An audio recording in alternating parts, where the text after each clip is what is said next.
There's no place like home.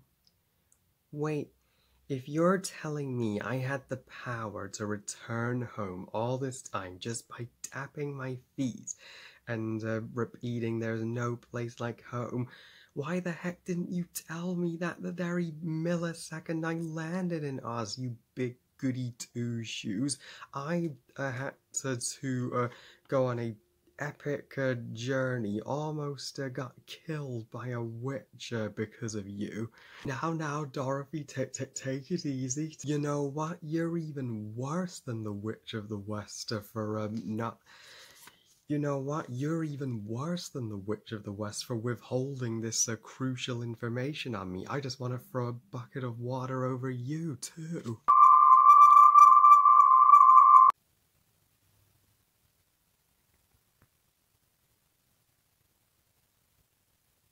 Somewhere over the rainbow, way up high, there's a movie that's talked about countless times in my lifetime. The Wizard of Oz, directed by Victor Fleming, and is the 1939 classic movie adaptation based on the beloved novel of the exact same name. So, The Wizard of Oz tells the story taking place in Kansas, where young Dorothy, played by Judy Garland, is just longing to get away from all her family drama, and there's this lady who lives close by who wants to take Toto, her dog, from her, and one day her house gets swept off the ground by a monstrous tornado, and Dorothy ends up in the wonderful land of Oz, and in order to return home to Kansas and make things up with her family, she needs to go on a long journey by following the yellow brick road with the help of the Good Witch of the North, the Scarecrow, Tin Man, and the Lion, to meet the wonderful Wizard of Oz himself, the most powerful being in all of Oz, also the Ozians think, and while also defeating and saving the land of Oz from the reign of terror of the Wicked Witch of the West. Now, this review was ever so kindly requested by my awesome pal on YouTube, Kevin. So, Kevin, this review is for you. So sorry for the multiple delays of this review. I hope you enjoy hearing my thoughts on this true cinematic masterpiece. There is no sugarcoating how wonderful this movie is. The Wizard of Oz is no ordinary movie. It was one of the true game changers back in the 1930s, which is labelled as the Devil's Decade in terms of events that happened in the world, but you can't deny it was a golden age for film. Movies like the original King Kong and Snow White and the Seven Dwarfs and The Wizard of Oz just wowed the entire world at the time, and continue to do so 80 years later. 80 years, and few other movies are as culturally significant or as talked about or as The Wizard of Oz, and my family has such a long history with this movie. Every single member of my family has seen this movie, and my sister, this is one of her favourite movies of all time, because Judy Garland is one of her biggest inspirations to be an actress, and she even got to play Dorothy in a Wizard of Oz play. And I've seen The Wizard of Oz on stage myself, and my family has always owned the VHS tape and now have the DVD. And there's not a single movie fan that hasn't seen or isn't even aware of the Wizard of Oz. Yeah,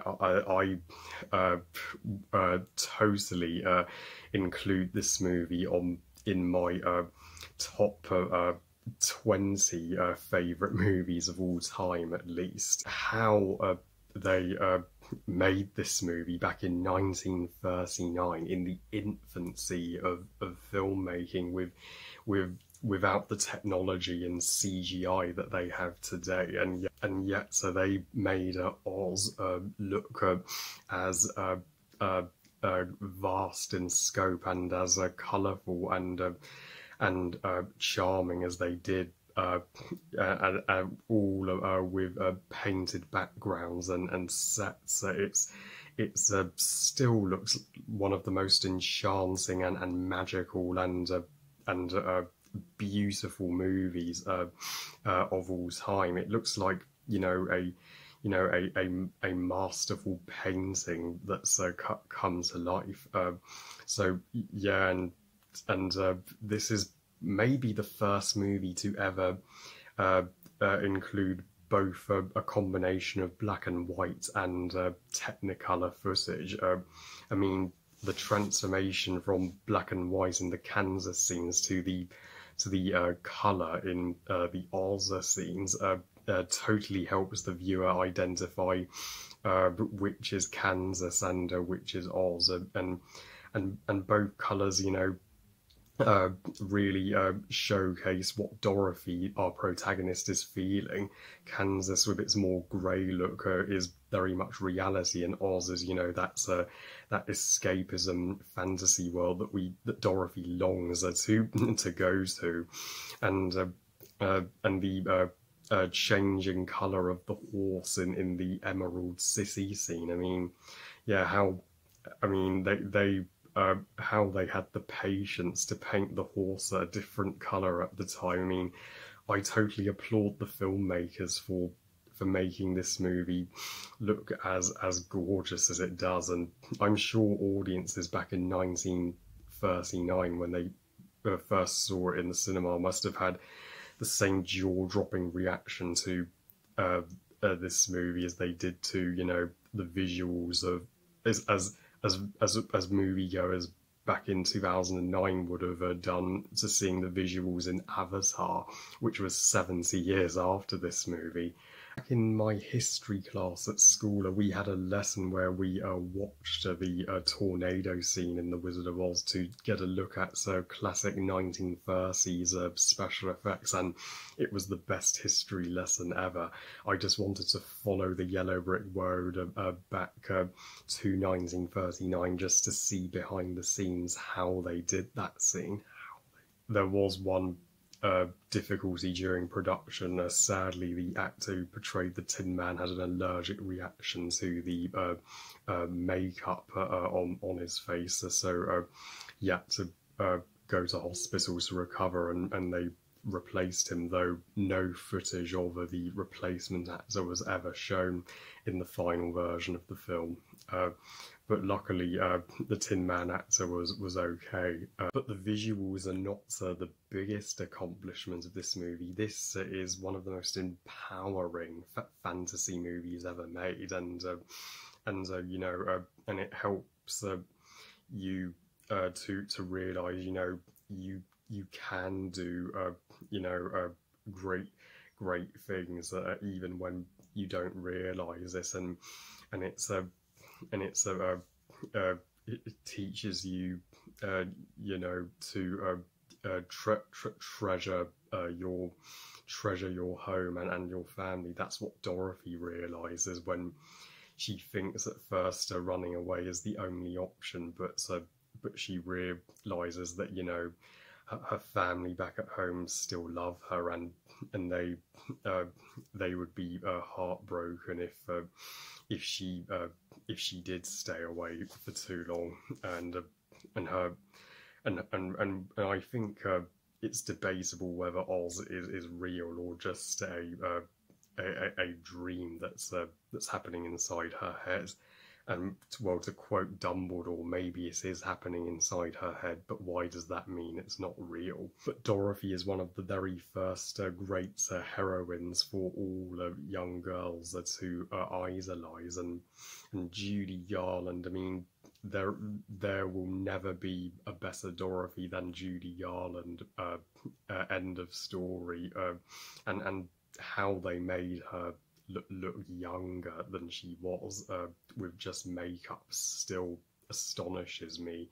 And the over the rainbow scene is my number one favorite scene in the movie. I mean, she entirely sells that song with her pitch perfect singing voice. The lion is my personal favourite. So sure, now you could easily guess it's just a guy in a lion suit. But I mean, back then, if they had CGI, they would have maybe have CGI'd the lion and got a voice actor to voice him. But I think it makes a perfect sense that he's a lion that stands on two legs. As if you've seen the theatre play Wicked, which is a prequel about the Witches of Oz, and it explains how the animals of Oz were also human-like. I totally buy that this lion was more human-like than the lions in our world, and yeah, I connected with the lion more than the Scarecrow and Tin Man, as I was that kid, in my childhood that just longed for courage, for the bravery to get out and do things for myself. For being autistic, I have had to learn to be more confident, and the Scarecrow wanting a brain, and the Tin Man wanting a heart. So each of these characters have a perfect motivation to come to the wizard, and Dorothy helps them to see that they are smart. They do have a heart of gold, and they are as brave as can be. And the wizard himself, at first he looks like this huge godlike being with a booming, intimidating voice, but it turns out he's just a ordinary guy in a hot air balloon. That revelation may be seen as anticlimactic in other movies, but for this story, it works. The purpose of the movie was not the wizard solving all their problems. It was just him helping our heroes to feel more empowered and capable, and Toto is just one of the cutest little things in cinematic history. I mean, I'm more likely to own cats for the rest of my life than a dog, but if I ever get a dog, I would love one like Toto. I just hate the part when that lady wants to take her Toto away from Dorothy. Oh God. And the Wicked Witch of the West. I mean, the green makeup on her is just wicked, and she was one of the iconic cinematic villains back then, as was the witch from Snow White and the Seven Dwarfs. And before Darth Vader, there was the Wicked Witch of the West. I'll get you, my pretty, and your little dog too. Yeah, and I do feel a little bit of sympathy for the Witch of the West when Dorothy melts her by chucking water over her, because if you've seen the theatre play Wicked, you know that the Wicked Witch of the West, Elphaba as she's really called, is not that bad a person. She had good intentions. It's just her experiments went wrong, and Glinda, the Good Witch of the North, who's Dorothy's, guide to getting her to her destination. While it may seem cruel of her to not tell Dorothy that she was able to travel home simply by saying there's no place like home all along, but that would have been that would have made the movie far too short.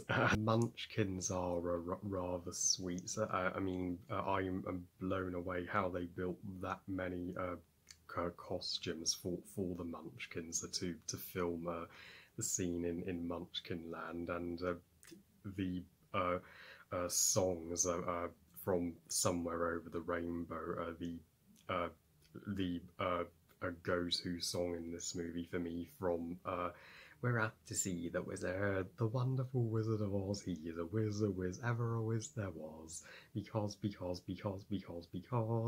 of the wonderful things he does too.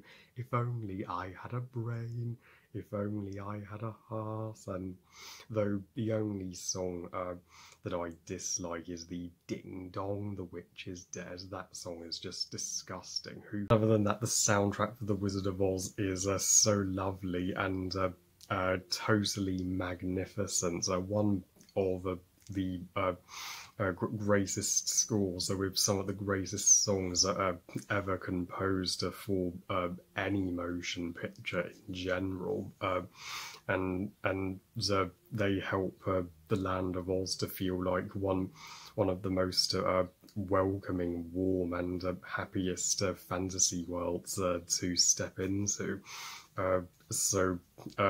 Overall, I can't fault The Wizard of Oz on any level. This is quite simply perfect filmmaking. If you haven't seen it yet, then do yourself a favour and sit down, because it will brighten your soul. I give The Wizard of Oz 5 stars out of 5. Best movie ever, because of the wonderful things it does. So after this review, I'm sure you all will be off to watch The Wonderful Wizard of Oz. Well, I love you guys. Thank you for watching. Hope you guys enjoyed this review. And what are your thoughts on The Wizard of Oz? Please comment and let me know. Please like this video and subscribe. Please follow me on Twitter and on Instagram. And I'll see you all next time when I review Who Framed Roger Rabbit, and I will review The Falcon and the Winter Soldier TV show once I've seen the entire thing. And remember, movies are us. Bye, guys.